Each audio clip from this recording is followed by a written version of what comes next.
कल्पना जी life style में आपका स्वागत है। निष्ठा के प्रशिक्षण के साथ साथ आपको 25 अन्य कोर्स भी करना है जो 1 जनवरी 2021 से 31 मार्च 2021 तक पूर्ण करना है। कोर्स 1 से 5 तक हम वीडियो के माध्यम से डाल चुके हैं, उससे आप मदद ले सकते हैं।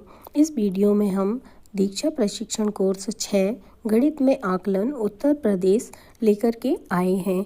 इसमें 0 से 1, 2, 3, 4, 5 भाग सभी के आकलन व प्रश्न उत्तर पर चर्चा करेंगे। सभी कोर्स में 60% अंकों का लाना बहुत ज़रूरी है।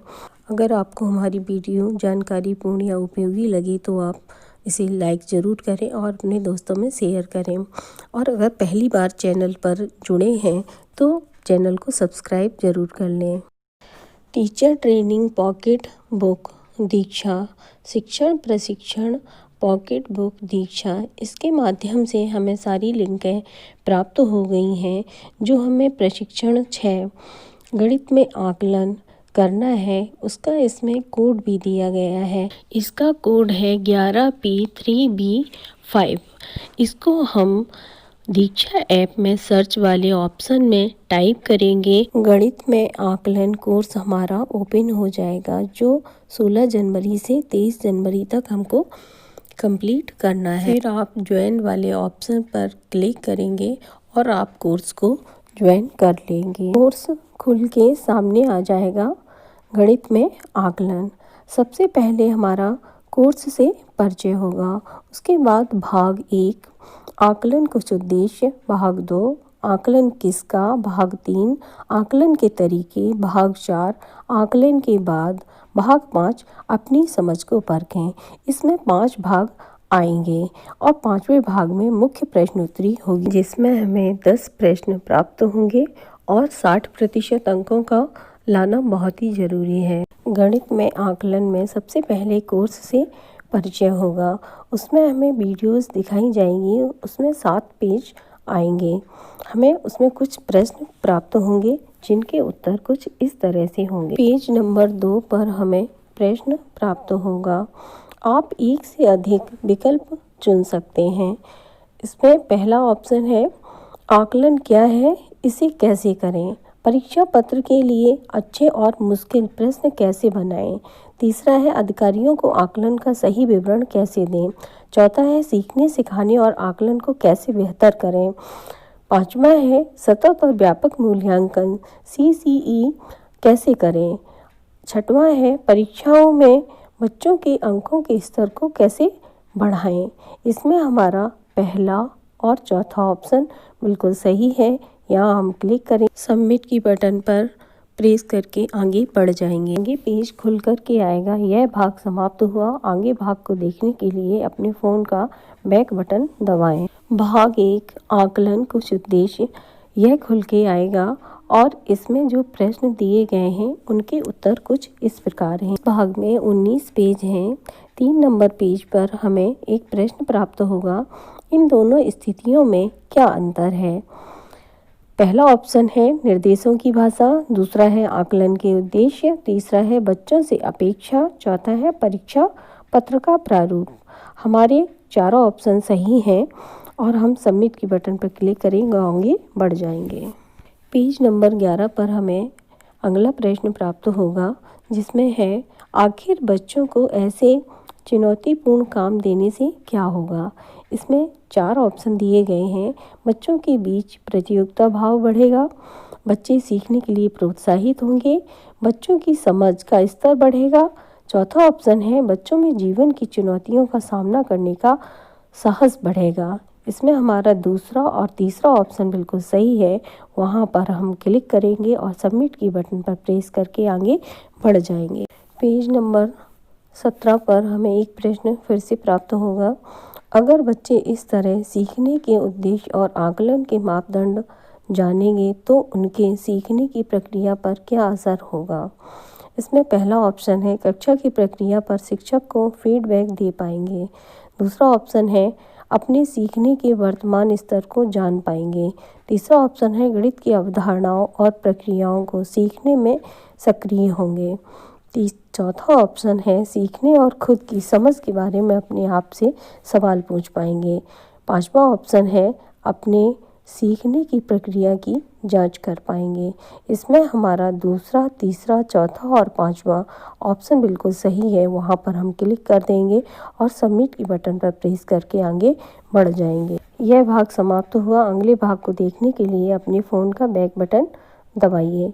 पहला भाग हमारा सफलतापूर्वक पूर्ण हुआ। आगे पेज खुल कर के आएगा। भाग 2 आकलन किसका है। इसमें जो प्रश्नोत्तरी दी गई है उसके उत्तर कुछ इस प्रकार से हैं। इस भाग में 18 पेज प्राप्त होंगे। पहला प्रश्न हमें पेज नंबर 3 पर प्राप्त होगा। गणित के किस पहलू का आकलन करना चाहिए। पहला ऑप्शन है सूत्र यानी फार्मूला याद होना। दूसरा अवधारणा और प्रक्रिया की समझ को समस्याएं सुलझाने में इस्तेमाल करना। तीसरा ऑप्शन है सूत्रों का इस्तेमाल करके सवालों के हल निकालना। चौथा ऑप्शन है समस्याओं को समझकर उन्हें हल करने की लगन दिखाना। पांचवा है विभिन्न आकृतियों और उनके भागों को नाम दे पाना। छठवां है तार्किक सोच के आधार पर अपनी और दूसरों की गणितीय सोच का विश्लेषण करना। सातवां है गुणा के पहाड़ों को लिख पाना। आठवां है सटीकता से सोच पाना। इसमें हमारा चौथा और आठवां ऑप्शन बिल्कुल सही है। यहाँ पर हम क्लिक करें, सबमिट की बटन पर क्लिक करके आगे बढ़ जाएंगे। अगला प्रश्न हमें पेज नंबर 4 पर प्राप्त होगा। इन दोनों उदाहरणों में क्या अंतर है। पहला उदाहरण है बच्चे जोड़ घटा गुणा और भाग के सवाल हल कर पाएंगे। दूसरा है बच्चे जोड़ घटा और गुणा भाग के बीच के रिश्ते को समझते हुए रोज़मर्रा की समस्याएं हल कर पाएंगे। इसमें पहला ऑप्शन है हल किए जाने वाले सवालों में। दूसरा अवधारणाओं के बीच के रिश्ते में। तीसरा समझ के स्तरों में। चौथा रोज़मर्रा की समस्याओं में। इसमें हमारा तीसरा ऑप्शन सही है। यहाँ पर हम क्लिक करेंगे, सबमिट की बटन को प्रेस करके आगे बढ़ जाएंगे। पेज नंबर 10 पर हमें अगला प्रश्न प्राप्त होगा। गणितीय बातचीत में हमें बच्चों के किन गणितीय कौशलों के बारे में पता चल सकता है। पहला ऑप्शन है एक दूसरे से और समूहों में बातचीत करना। दूसरा स्पष्ट और उपयोगी तर्कों से अपनी सोच बताना। तीसरा अपने व्यक्तिगत विचारों और राय को बताना। चौथा समस्याओं को हल करते समय अपनी सोच को व्यक्त करना। इसमें हमारा दूसरा और चौथा ऑप्शन बिल्कुल सही है। सबमिट की बटन पर क्लिक करेंगे और आगे बढ़ जाएंगे। पेज खुल करके आएगा। यह भाग समाप्त हुआ। अगले भाग को देखने के लिए अपने फ़ोन का बैक बटन दबाएं। भाग 2 सफलतापूर्वक संपन्न हुआ। भाग 3 आकलन के तरीके। इसमें जो प्रश्न आए हैं उनके प्रश्नों के उत्तर कुछ इस तरह से हैं। भाग 3 में 22 पेज प्राप्त होंगे। इसमें पहला प्रश्न पेज नंबर 3 पर प्राप्त हुआ है। मैंने गणित पढ़ाने में कोई चूक तो नहीं की। आपके अनुसार मैं और क्या कर सकती थी। पहला ऑप्शन है ग्राम किलोग्राम से जुड़े सवाल और दिए जा सकते थे। दूसरा प्रतियोगिता में जाने की तैयारी और बेहतर हो सकती थी। तीसरा भार को समझने की तैयारी को जांचा जा सकता था। चौथा प्रतियोगिता के सवाल पहले से ही पता लगाए जा सकते थे। इसमें हमारा तीसरा ऑप्शन बिल्कुल सही है। यहाँ पर हम क्लिक करेंगे और सबमिट की बटन को प्रेस करके आगे बढ़ जाएंगे। पेज नंबर 9 पर हमें अगला प्रश्न प्राप्त होगा। आपको क्या लगता है कि आकलन करने के लिए और क्या इस्तेमाल किया जा सकता है। पहला अवलोकन। दूसरा प्रश्न पूछना। तीसरा डायरी लिखना। चौथा परीक्षा देना। पांचवा बातचीत करना। छठवां मॉडल बनाना। पहला, दूसरा, तीसरा, चौथा, पांचवा और छठवां हमारे सभी ऑप्शन सही हैं। सभी पर हम क्लिक करेंगे, सबमिट के बटन को प्रेस करके आगे बढ़ जाएंगे। पेज नंबर 12 पर हमें फिर प्रश्न प्राप्त होगा। अवलोकन करने से क्या होगा। बच्चों का हमेशा आकलन हो रहा होगा। परीक्षा और टेस्ट के अलावा प्रक्रियाएं दिखेंगी। तीसरा ऑप्शन है तार्किक सोच, अनुमान लगाना जैसे कौशलों का आकलन होगा। चौथा ऑप्शन है बच्चों की समझ बढ़ेगी। इसमें हमारा दूसरा, तीसरा और चौथा ऑप्शन सही है। यहाँ पर हम क्लिक करेंगे और सबमिट की बटन को प्रेस करके आगे बढ़ जाएंगे। ये पेज खुल कर के आएगा। यह भाग समाप्त हुआ। अगले भाग को देखने के लिए अपने फ़ोन का बैक बटन दबाइए। भाग 3 सफलतापूर्वक संपन्न हुआ। भाग 4 आकलन के बाद इसमें कुछ प्रश्न आएंगे, उनके उत्तर कुछ इस प्रकार होंगे। भाग 4 में 23 पेज प्राप्त होंगे। पेज नंबर 3 पर पहला प्रश्न प्राप्त होगा।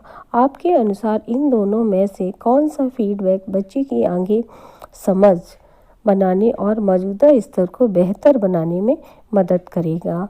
इसमें हमारा आंसर है कृष्णा। कृष्णा पर हम क्लिक करेंगे और सबमिट की बटन पर प्रेस करके आगे बढ़ जाएंगे। पेज नंबर 4 पर हमें अगला प्रश्न प्राप्त होगा। फीडबैक के बारे में वे विकल्प चुनें जिससे ये साबित किया जा सकता है कि कृष्णा जी का फीडबैक सीखने के लिए बेहतर रहेगा। पहला ऑप्शन है बच्चे के स्तर को ध्यान में रखना, दूसरा है सीधे रेखा में लिखना, तीसरा है आसान भाषा में लिखना, चौथा है हल करने के तरीकों के बारे में सोचने के लिए प्रोत्साहित करना। पहला ऑप्शन और चौथा ऑप्शन हमारा सही है, वहाँ पर हम क्लिक करेंगे और सबमिट की बटन पर प्रेस करके आगे बढ़ जाएंगे। पेज नंबर 8 पर हमें अगला प्रश्न प्राप्त होगा। आपके अनुसार विस्तार से फीडबैक देने से बच्चों को जिन पहलुओं में मदद मिल सकती है, पहला ऑप्शन है अवधारणा की समझ को गहरा करने में, दूसरा नए तरीकों को ढूंढने में, तीसरा उत्तर सही है या नहीं पता करने में, चौथा नई अवधारणा से जोड़ने में, पांचवा परीक्षा के सवालों का पता करने में, छठवां गणितीय बातचीत को विकसित करने में। हमारा पहला, दूसरा और चौथा ऑप्शन बिल्कुल सही है, वहां पर हम क्लिक करेंगे, सबमिट के बटन पर प्रेस करके आगे बढ़ जाएंगे। पेज नंबर 14 पर हमें अगला प्रश्न प्राप्त होगा। अभी तक हमने जो बातचीत की उसके बारे में सोचें और बूझें कि सहपाठियों द्वारा किया गया आकलन और फीडबैक प्रक्रिया फीडबैक का ही हिस्सा क्यों होगा? पहला ऑप्शन है सहपाठियों को प्रक्रिया पर फीडबैक देना आसान है, दूसरा ऑप्शन है सिर्फ शिक्षक ही बता सकते हैं कि उत्तर सही है या गलत, तीसरा ऑप्शन है सहपाठियों के साथ प्रक्रिया पर बातचीत करना ज़रूरी है।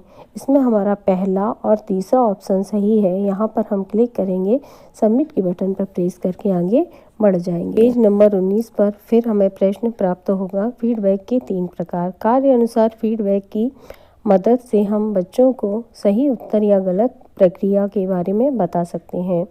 इसमें 2 ऑप्शन हैं, सही और गलत। इसमें हमारा गलत ऑप्शन सही है, सबमिट की बटन पर क्लिक करेंगे और आगे बढ़ जाएंगे। पेज नंबर 20 पर हमें अगला प्रश्न प्राप्त होगा। कार्य अनुसार फीडबैक बच्चों को खाली स्थान को सुधारने में मदद करते हैं। इसमें 3 ऑप्शन दिए गए हैं, हल, प्रक्रिया, उत्तर। इसमें हमारा प्रक्रिया दूसरा ऑप्शन बिल्कुल सही है, यहाँ पर हम क्लिक करेंगे और सबमिट की बटन पर प्रेस करके आगे बढ़ जाएंगे। पेज नंबर 21 पर हमें फिर प्रश्न प्राप्त होगा। प्रक्रिया अनुसार फीडबैक से बच्चे खुद के सोचने के पैटर्न पर ध्यान दे पाते हैं। इसमें 2 ऑप्शन हैं, सही और गलत। सही ऑप्शन हमारा सही है, यहाँ पर हम क्लिक करेंगे और सबमिट के बटन पर प्रेस करके आगे बढ़ जाएंगे। अगला पेज खुल कर के आएगा। बधाई हो, यह कोर्स समाप्त हुआ। हमें आशा है कि यह कोर्स आपको पसंद आया। भाग 4 सफलतापूर्वक संपन्न हुआ।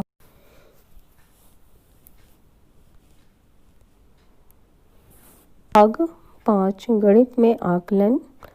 इसमें हमें प्रश्नोत्तरी प्राप्त होती है। इसमें 10 प्रश्न हमें प्राप्त होता है। प्रशिक्षण पर गहरी समझ बनाते हुए प्रश्नोत्तरी में अधिक से अधिक अंक अर्जित करें। भाग 5 में प्रश्नों के उत्तर कुछ इस तरह से हैं। प्रश्न नंबर 1, रश्मि जी ने अपनी कक्षा में बच्चों को गणित का एक प्रदर्शनात्मक काम करने के बाद स्व आकलन करने को कहा। ऐसा करने से बच्चों को किस तरह मदद मिलेगी? आप एक से अधिक विकल्प भी चुन सकते हैं। पहला ऑप्शन है सीखने के उद्देश्यों पर ध्यान देने में, दूसरा खुद की समझ के बारे में सोचने में, तीसरा खुद को अंक देने में, चौथा खुद की समझ को सुधारने और आकलन करने में। यहाँ पहला, दूसरा और चौथा हमारा ऑप्शन सही है। सबमिट के बटन पर क्लिक करेंगे और आगे बढ़ जाएंगे। प्रश्न नंबर 2, कार्य अनुसार फीडबैक की मदद से हम कौन सी अवधारणा के सीखने की प्रक्रिया सुधार सकते हैं? आप एक से अधिक विकल्प भी चुन सकते हैं। पहला ऑप्शन है पूर्व ज्ञान वाली अवधारणा, दूसरा है सीखे जाने वाली अवधारणा, तीसरा है आगे आने वाली अवधारणा। पहला, दूसरा, तीसरा हमारे तीनों ऑप्शन सही हैं। सबमिट के बटन पर क्लिक करेंगे और आगे बढ़ जाएंगे। प्रश्न नंबर 3, सीमा जी बच्चों को गुणा करने के अलग अलग तरीके सिखाना चाहती हैं। इसके लिए उन्होंने बच्चों के सामने 3 तरीके रखे और उनके बारे में चर्चा करने को कहा। क्या यहाँ उन्हें बच्चों के बीच हो रही चर्चा का आकलन करना चाहिए? आप एक ही विकल्प चुन सकते हैं। नहीं, क्योंकि यहाँ बच्चों की शुरुआती समझ ही देखी जा सकती है। दूसरा ऑप्शन है हाँ, क्योंकि पता चलेगा कि बच्चे भाषा का इस्तेमाल कैसे कर रहे हैं। तीसरा ऑप्शन है नहीं, क्योंकि बच्चों का आकलन टेस्ट से करना चाहिए। चौथा ऑप्शन है हाँ, क्योंकि इससे उनकी समझ और सोच के बारे में पता चलेगा। चौथा ऑप्शन हमारा सही है। यहाँ पर हम क्लिक करेंगे और सबमिट के बटन को प्रेस करके आगे बढ़ जाएंगे। चौथा प्रश्न है सीमा जी ने बच्चों को उनके गुणा करने के तरीके कक्षा में आगे आकर सबके साथ बांटने को कहा। इसके बाद उन्होंने बच्चों को गुणा करने की प्रक्रिया पर फीडबैक दिया। ऐसा करना उन्होंने क्यों जरूरी समझा होगा? आप एक ही विकल्प चुन सकते हैं। पहला, अवधारणा की समझ के लिए। दूसरा, प्रक्रिया की समझ के लिए। तीसरा, अलग अलग तरीकों की समझ के लिए। चौथा, गलतियों को पकड़ने के लिए। इसमें हमारा दूसरा ऑप्शन बिल्कुल सही है। यहाँ पर हम क्लिक करेंगे और सबमिट की बटन को प्रेस करते हुए आगे बढ़ जाएंगे। प्रश्न नंबर 5, 4 स्कूलों के शिक्षकों ने आकलन करने के कुछ उद्देश्य बनाए। इनमें से कौन से उद्देश्य बच्चों की सोच का गणितीकरण करने के उद्देश्य के साथ सही बैठेंगे? आप एक से अधिक विकल्प भी चुन सकते हैं। पहला ऑप्शन है चीज़ों की लंबाई स्केल से नापना। दूसरा, लंबाई मापने के सवाल हल करना। तीसरा, लंबाई मापन की समझ को रोज़मर्रा की स्थिति में इस्तेमाल करना। चौथा, लंबाई मापन की समझ को अन्य अवधारणाओं को समझने के लिए इस्तेमाल करना। इसमें हमारा तीसरा और चौथा ऑप्शन बिल्कुल सही है। यहाँ पर हम क्लिक करेंगे और सबमिट के बटन पर प्रेस करके आगे बढ़ जाएंगे। प्रश्न नंबर 6, स्व आकलन और सहपाठियों के फीडबैक से कक्षा में किस तरह का माहौल बनेगा? आप एक से अधिक विकल्प भी चुन सकते हैं। पहला ऑप्शन है बच्चों के बीच प्रतियोगिता का। दूसरा ऑप्शन है गणित को मज़े से सीखने का। तीसरा, एक दूसरे से बातचीत का। चौथा, बिना डर के आत्मविश्वास के साथ सीखने का। इसमें हमारा दूसरा और चौथा ऑप्शन बिल्कुल सही है। यहाँ पर हम क्लिक करेंगे और सबमिट के बटन पर प्रेस करते हुए आगे बढ़ जाएंगे। 7वां प्रश्न है दिए गए रूब्रिक को देखें। आपके अनुसार इस रूब्रिक में कौन सा स्तर गहरी समझ और दूसरी अवधारणाओं के लिए इस्तेमाल होने वाली समझ के स्तर को दिखाएंगे? आप एक से अधिक विकल्प चुन सकते हैं। 0, दूसरा ऑप्शन है पहला। तीसरा, दूसरा। चौथा, तीसरा। पाँचवा, चौथा। यहाँ हमारा चौथा और पाँचवा ऑप्शन बिल्कुल सही है। यहाँ पर हम क्लिक करेंगे और सबमिट के बटन को प्रेस करते हुए आगे बढ़ जाएंगे। प्रश्न नंबर 8, करुणा जी ने अपनी कक्षा में बच्चों को एक परीक्षा पत्र दिया। इसे हल करने के बाद उन्होंने बच्चों को हर एक सवाल का हल ब्लैक बोर्ड पर करके दिखाया और उन्हें ही अपने हलों और उत्तरों की जांच करके अंक देने को कहा। बच्चों में स्व आकलन करने की क्षमता विकसित करने के लिए आप करुणा जी को इन विकल्पों में से क्या सुझाव देंगे? आप एक ही विकल्प चुन सकते हैं। पहला ऑप्शन है अवधारणा की समझ, हल करने और सीखने की प्रक्रिया के बारे में सोचने का मौका दें। दूसरा, ऐसे ही हर परीक्षा पत्र का आकलन कराएं। तीसरा ऑप्शन है खुद हलों और उत्तरों की जांच करके अंक दें और उसके बाद बच्चों को अंक जोड़कर कुल अंक बताने दें। चौथा ऑप्शन है बच्चों को एक दूसरे का आकलन करके अंक देने को कहें। इसमें हमारा पहला ऑप्शन बिल्कुल सही है। यहाँ पर हम क्लिक करेंगे और सबमिट के बटन को प्रेस करते हुए आगे बढ़ जाएंगे। प्रश्न नंबर 9, कार्य पर फीडबैक, प्रक्रिया पर फीडबैक और स्वनियमित फीडबैक। इन तीनों तरह के फीडबैक देने से बच्चों में गणित सीखने का कौन सा स्वभाव विकसित होगा? आप एक से अधिक विकल्प चुन सकते हैं। एक दूसरे से नकल करने का। दूसरा, गलतियों से सीखने का। तीसरा, अपनी सोच के बारे में खुद सोच पाने का। चौथा, कलन विधि ढूंढने का। इसमें दूसरा और तीसरा ऑप्शन सही है। यहाँ पर हम क्लिक करेंगे और सबमिट के बटन को प्रेस करते हुए आगे बढ़ जाएंगे। प्रश्न नंबर 10, आनंदिता जी को आकृतियाँ सिखाने की योजना बनानी थी। इसमें आकलन को किस तरह शामिल किया जा सकता है। आप एक से अधिक विकल्प चुन सकते हैं। पहला ऑप्शन है अवधारणा सिखाने के बाद समझ की जांच करने के लिए। दूसरा ऑप्शन है अवधारणा सिखाने से पहले सीखने की तैयारी की जांच करने के लिए। तीसरा ऑप्शन है सीखने सिखाने के दौरान सीखने सिखाने की प्रक्रिया की जांच करने के लिए। चौथा ऑप्शन है साल के अंत में परीक्षा के समय। इसमें हमारे चारों ऑप्शन सही हैं। यहाँ पर हम क्लिक करेंगे और सबमिट के बटन को प्रेस करते हुए आगे बढ़ जाएंगे। आगे पेज खुल करके आता है। धन्यवाद, आपका भाग 5 सफलतापूर्वक संपन्न हुआ। आपने इसी क्रम में उत्तर दिए होंगे तो आपका स्कोर भी 10/10 रहेगा। प्रश्नोत्तरी में अर्जित किए हुए स्कोर बहुत ही महत्वपूर्ण होते हैं। यदि आप अपने स्कोर से संतुष्ट नहीं हैं तो आप रद्द करें पर क्लिक करेंगे और अपने प्रश्नों के उत्तर पुनः दे सकते हैं और अपना स्कोर सुधार सकते हैं। जब आप संतुष्ट हो जाएंगे तो ठीक है पर क्लिक करके बैक हो जाएंगे। अगर आपको हमारी वीडियो पसंद आई हो या जानकारी पूर्ण लगी हो तो इसे लाइक ज़रूर करें और अपने दोस्तों में शेयर करें। अगर आप चैनल पर पहली बार जुड़े हैं तो इसे सब्सक्राइब ज़रूर कर लें। अगर अभी तक नहीं किया है तो भी सब्सक्राइब कर लें। Thank you. अपना उपयोगी व कीमती समय देने के लिए व चैनल को बहुत सारा प्यार और स्नेह व आशीर्वाद देने के लिए बहुत बहुत धन्यवाद।